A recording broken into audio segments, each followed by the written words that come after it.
वो है oedema. Oedema क्या होता है?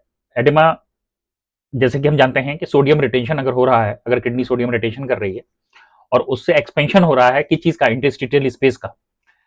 और जब सोडियम रिटेंशन होगा तो जाहिर सी बात है कि वाटर रिटेंशन भी होगा, तो उसको हम एडेमा कहते हैं।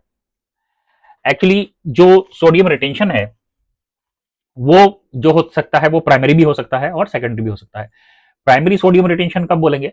जब रेनिन और एल्डोस्टेरोन के लेवल सप्रेस हो जाएं तो उसे प्राइमरी जो है सोडियम रिटेंशन बोलेंगे।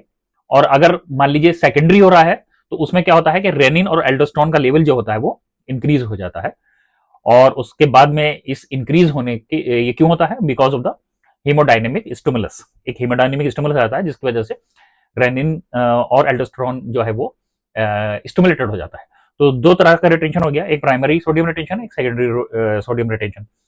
तो सेकेंडरी रीनल सोडियम रिटेंशन जो होता है वो बेसिकली जो स्टिमुलस होता है उससे क्या होता है, वो जो स्टिमुलस आता है उसके लिए वो आता है डिक्रीज वॉल्यूम की वजह से, और या फिर आर्टीरियल अंडर फिलिंग कह सकते हैं। अगर आर्टीरियल अंडर फिलिंग है तो उसकी वजह से आता है। आर्टीरियल अंडर फिलिंग हम बोलेंगे टोटल ब्लड वॉल्यूम बढ़ रहा है लेकिन जो हमारा आर्टीरियल परफ्यूजन वॉल्यूम है वो कम हो रहा है। अच्छा, इसके अलावा कुछ मैकेनिकल कॉजेज भी होते हैं एडेमा के, जैसे कि लोकलाइज्ड एडेमा हो सकते हैं, एक्सट्रीमिटी में हो सकते हैं, और उसके बहुत सारे कंडीशन हो सकती हैं, वो हम बाद में डिस्क्राइब करेंगे। तो अब आपके अगर हम बात की जाए तो कॉजेज की अगर हम बात करें तो कॉजेज ऑफ एडेमा को हम मेनली दो पार्ट में बांटेंगे। एक होता है प्राइमरी रीनल सोडियम रिटेंशन और दूसरा है सेकेंडरी रीनल सोडियम रिटेंशन। जब हम प्राइमरी रीनल सोडियम रिटेंशन की बात करेंगे तो उसमें मेन कॉजेज आ जाएंगे हमारा सीकेडी, ईएसआरडी, नेफ्रोटिक सिंड्रोम, यह है ना ज्यादातर nephrotic syndrome majority of the cases में, या फिर जो है वो थायोजोलिडी, नेडियोन्स अगर कोई अगर खा रहा है तो उसकी वजह से अगर एडेमा होता है तो वो प्राइमरी रीनल सोडियम रिटेंशन होगा। प्राइमरी रीनल सोडियम रिटेंशन का मतलब ये होता है कि उसमें हमारा जो रेनिन एंजियोटेंसिन एल्डोस्टेरोन सिस्टम जो होता है वो सप्रेस हो जाता है। अब आते हैं secondary renal sodium retention. Secondary renal sodium retention की अगर बात की जाए तो उसमें बहुत सारे कारण हो सकते हैं। सबसे पहले है आर्टीरियल अंडरफिलिंग, नंबर वन है आर्टीरियल अंडरफिलिंग, दूसरा है डिक्रीज्ड आर्टीरियल टोन, और तीसरा है इंक्रीज्ड कैपिलरी परमेबिलिटी। तीन वजह हो सकती हैं, नंबर वन आर्टीरियल अंडरफिलिंग, नंबर दो decreased arterial tone, and number three increased capillary permeability. ये तीन कारण हो सकते हैं। अब अगर आर्टीरियल अंडरफिलिंग की बात की जाए तो इसमें हार्ट फेलियर आता है of various etiology. Heart failure of various etiology क्या क्या हो सकते हैं? जैसे कि कॉन्स्ट्रिक्टिव पेरिकार्डिटिस को भी हम उसमें इंक्लूड कर सकते हैं। हार्ट फेलियर वगैरह जो है कि जितने भी काजेस आएंगे वो उसमें इंक्लूड हो जाएंगे, और साथ में कॉन्स्ट्रिक्टिव पेरिकार्डिटिस को भी हम इंक्लूड कर सकते हैं। उसके बाद में सिरोसिस आ सकता है, उसके बाद में प्रेगनेंसी में हो सकता है, सीवियर हाइपो एल्बुमिनिया में हो सकता है, अगर एल्बुमिन बहुत ज्यादा कम हो गया है, अगर दो से ज्यादा कम हो गया है एल्बुमिन तो वो आर्टीरियल अंडरफिलिंग की कैटेगरी में आएगा। उसके बाद में मान लीजिए और भी डाइवर्स कॉजेज हो सकते हैं, जनरली एसोसिएटेड विद रिलेटिव और एब्सोल्यूट हाइपोटेंशन, यानी कि एब्सोल्यूट और रिलेटिव हाइपोटेंशन के जो जो कारण होंगे वो हमें यहाँ पर देखने को मिलेंगे, जिसमें आर्टीरियल अंडरफिलिंग होगा। उसके बाद में आते हैं कुछ केसेस में, जैसे नेफ्रोटिक सिंड्रोम में कुछ कुछ केसेस ऑफ नेफ्रोटिक सिंड्रोम में लीड टू आर्टीरियल अंडरफिलिंग।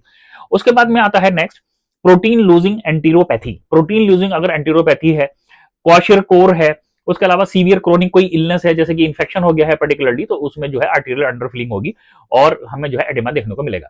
अब दूसरा कारण आता है वो है डिक्रीज आर्टीरियल टोन।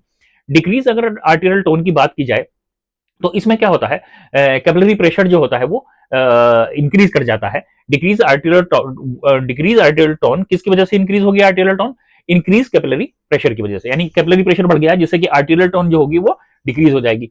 अब ये कब होगी? ये होगी बेसिकली जब वेसोडायलेटर एंटी हाइपरटेंसिव अगर आप दे रहे हो, जैसे कि मिनोक्सिडिल हुआ, हाइड्रोलाजीन हुआ, डाइहाइड्रोपायरिडीन हुआ, मिनोक्सिडिल हुआ, हाइड्रोलाजीन हुआ, डाइहाइड्रोपायरिडीन कैल्शियम चैनल ब्लॉकर्स हुए। तो ये बेसिकली इनकी वजह से ये जो वेसोडायलेटर्स हैं, एंटी हाइपरटेंसिव वेसोडायलेटर्स, जिनके नाम है मिनोक्सिडिल हुआ, हाइड्रोलाजीन हुआ, डाइहाइड्रोपायरिडीन कैल्शियम चैनल ब्लॉकर्स हुए, ये बेसिकली क्या काम करेंगे कि आर्टीरियल टोन को डिक्रीज करेंगे, और उससे क्या होगा, डिक्रीज आर्टीरियल टोन की वजह से इनकी जो कैपिलरी प्रेशर जो है वो इंक्रीज कर जाएगा। सो ये कारण हो गया। उसके बाद में आ गया increased capillary permeability. Increase capillary permeability यानी कि जो कैपिलरी की परमेबिलिटी है वो कब इंक्रीज कर जाएगी? तो जैसे कि सेप्सिस में हो जाएगा, प्री एक्लेम्सिया में हो जाएगा, पैंक्रेटाइटिस में हो जाएगा।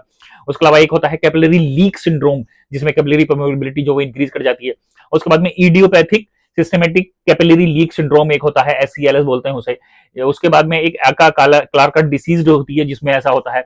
उसके अलावा ड्रग इंड्यूस्ड हो सकती हैं, जैसे कि मान लीजिए जेमसिटाबिन है, OKT3 है, एलएमटिजुमाब है, रिटुक्सिमैब है, जो हेमेटोलॉजिकल मैलिग्नेंसीज वगैरह में दिए जाते हैं, तो ड्रग इंड्यूस्ड भी हो सकती है। उसके अलावा एक होता है एनग्राफ्टमेंट सिंड्रोम। उसके अलावा ग्राफ्ट वर्सेस होस्ट डिसीज, और या फिर बोन, अगर मान लो बोन मेरो एलोजेनिक ट्रांसप्लांट हुआ है फॉलोइंग एलोजेनिक BMT, तो उसके बाद भी जो है इस तरह की इंक्रीज कैपिलरी परमेबिलिटी हो जाएगी। उसके अलावा और क्या क्या हो सकता है, हीमोफैगोसाइटिक लिम्फो हिस्टियोसाइटोसिस हो सकता है, वायरल हेमोरेजिक फीवर हो सकता है। उसके अलावा कुछ अननोन काजेज हो सकते हैं, जैसे कि हाइपोथायराइडिज्म हो सकता है, मिक्सोडिमा होता है। लेकिन अगर ये हाइपोथायराइडिज्म और मिक्सोडिमा के काजेज जो है वो एग्जैक्टली नोन नहीं है, लेकिन इसमें इंक्रीज कैपिलरी परमेबिलिटी देखने को मिलेगी। तो एक बार जल्दी से रिवाइज कर लेते हैं। इसमें basically primary renal sodium retention और secondary renal sodium retention oedema के कॉजेज में। तो प्राइमरी रीनल सोडियम रिटेंशन की बात की जाए तो CKD हो गया, नेफ्रोटिक सिंड्रोम हो गया, मेन कॉजेज हो गया, या फिर थायोजोलिडियंस हो गया, जो ड्रग्स होते हैं वो बेसिकली ये करा सकते हैं। दूसरा सेकेंडरी रीनल सोडियम रिटेंशन की अगर बात की जाए तो उसमें आर्टियल अंडरफिलिंग हो गया सबसे पहला। आर्टियल अंडरफिलिंग के कारण क्या क्या हो सकते हैं, हार्ट फेलियर हो गया, वेरिस एटियोलॉजीज। उसके बाद में सीवियर हाइपोएल्बुमिनीमिया जो है अगर हम देखा जाए तो वो करा सकता है, अगर एल्बुमिन जो है वो लेस देन 2 है, अगर 2 से कम है। उसके बाद में नेफ्रोटिक सिंड्रोम के कुछ केसेस हैं। उसके बाद में प्रोटीन लूजिंग एंटीरोपैथी है, क्वाशरकोर है, सीवियर क्रोनिक इलनेस है, ये सब कराएंगे।